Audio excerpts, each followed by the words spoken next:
नमस्कार दोस्तों, मेरा नाम रोहित है। मुझे प्यार 16 साल की उम्र में ही हो गया था। शायद वो मेरा आखिरी प्यार भी था। यह कहानी तब की है जब मैं कक्षा 11 में पढ़ता था। मुझे शुरुआत में प्यार के बारे में कुछ पता नहीं था, नहीं ही उसमें हमें इंटरेस्ट था। मेरे सभी दोस्तों के पास गर्लफ्रेंड थी और उनमें से कुछ दोस्त मेरा मजाक भी उड़ाते थे, लेकिन मैं उनके बातों को इग्नोर कर दिया करता था क्योंकि मुझे ये सभी चीज़ें टाइम पास लगती थी। वो कहते हैं न कि ऊपर वाले ने हर किसी के लिए किसी न किसी को बनाया है। शायद मेरे लिए भी उसने किसी को भेजा रखा था। धीरे धीरे वक्त बीता चला गया और मैं 12वीं पास कर दिल्ली आ गया अपने आगे की पढ़ाई के लिए। आज मेरा ग्रेजुएशन का पहला क्लास था और मैं बहुत खुश था अपने क्लास को लेकर, क्योंकि वहाँ पे नई नई चीज़ें सीखने को मिलेगी। अपने दिमाग में ये सारी बातें सोचकर मन ही मन मुस्कुराई जा रहा था। तभी सामने से आती एक खूबसूरत सी लड़की ने मेरे से टकरा गई। उसके हाथों में बुक्स गिर गई।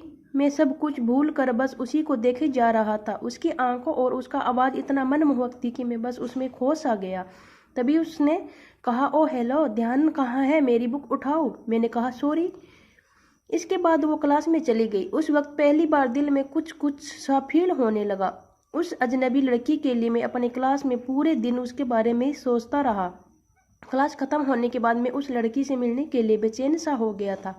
तभी वो मेरे सामने से अपने दोस्तों के साथ बातें करते हुए आ रही थी।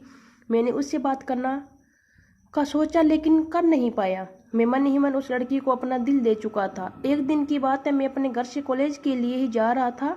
मेरी नज़र उस लड़की पे पड़ी।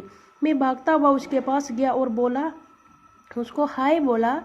फिर कुछ देर हम दोनों में बातें हुई और हम दोनों अपने क्लास में चले आए। धीरे धीरे हम दोनों की दोस्ती प्यार में बदल गई। जब दोनों कॉलेज से घर जा रहे थे, बीच रास्ते में तेज बारिश होने लगी। सामने कोई घर नहीं था। हम दोनों एक घने पेड़ के नीचे चले गए। धीरे धीरे बारिश और तेज हो गई। इससे बचने के लिए वो मेरे पास आ गई। हम दोनों एक दूसरे को बेहद करीब खड़े थे। सांसें गर्म होने थी। मैं उसको किस करने वाला ही था कि वो सहम गई और वहाँ से दूर चली गई। हम दोनों के रिलेशनशिप के 2 साल हो चुके थे। मैंने उससे पूछा, क्यों न हम लोग अगले साल शादी कर ले।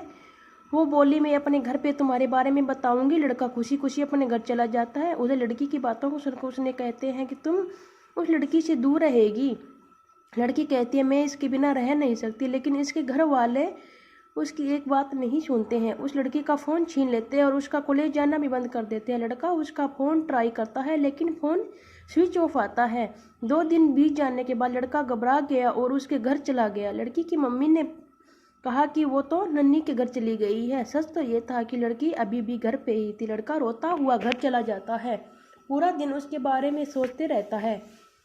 वक्त बीतने के बाद लड़की के घर वाले उसकी शादी कर देते हैं। फिर 1 साल बाद उस लड़के को एक पत्र लिखती है जिसमें वो अपने साथ हुए सभी बात उसको बताती है, लेकिन तब तक बहुत देर हो चुकी थी। लड़का पागलों की तरह रोना शुरू कर देता है, कहता है, मैं नहीं जीना चाहता तुम्हारे बिना। इतना कहते ही वो भी गिर जाता है। आसान नहीं होता प्यार करना। बहुत किस्मत वाले होते हैं वो लोग जिनको अपना प्यार मिल पाता है, नहीं तो पूरी जिंदगी दर्द के सिवा कुछ नहीं देती ये मोहब्बत।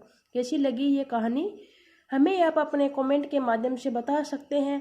ऐसे ही मज़ेदार और दर्द भरी कहानी सुनने के लिए हमारे चैनल को सब्सक्राइब करें और कमेंट करें। धन्यवाद दोस्तों।